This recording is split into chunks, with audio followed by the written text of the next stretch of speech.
was a really little girl, my dad had told me a story about a little girl. And because I was a little girl, and it was about a little girl, it was my favorite story at the time. And her name was Minnie.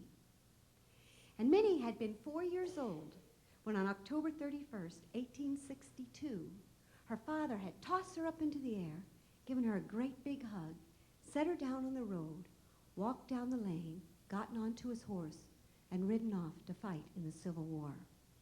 Now, as my dad said when he told me the story, you know, Beth, when you're only 4 years old, what you remember is kind of close to the ground.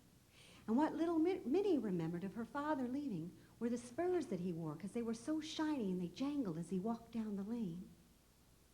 The spurs had been a gift to her father just that morning. For her father, Wesley Winans, was a reluctant soldier. Being 38 years old and with 7 children to support, he was not supposed to have been conscripted into the Confederate Army from his Louisiana home, but as my dad always said, you know, war is not fair.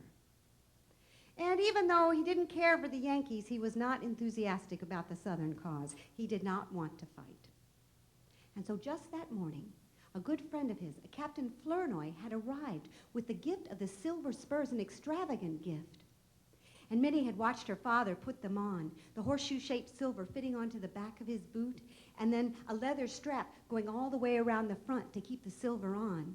And then her favorite part, the rowel, the spiked shiny wheel that went round and round in the back. And Captain Flournoy had showed Minnie how he had had the spurs engraved. On one spur, he showed Minnie, was engraved her father's name, Winans, W-I-N-A-N-S, for they were his spurs. But on the other spur, he said, he engraved his own name, Flournoy, F-L-O-U-R-N-O-Y, so that Winans would know, so that her father would know, that he was never alone in battle, but that his friend was always with him. And Winans, as he put them on, had told Minnie, I'll be back with these silver spurs, Minnie, before you know it, given her that hug, put her down, walked down the lane, gotten onto his horse, and ridden off to war.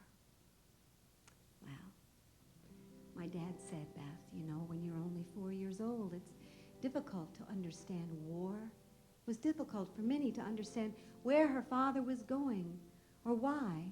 When she would go and wait for him in the lane to bring back those silver spurs, he did not come back. All she knew is that her father was gone.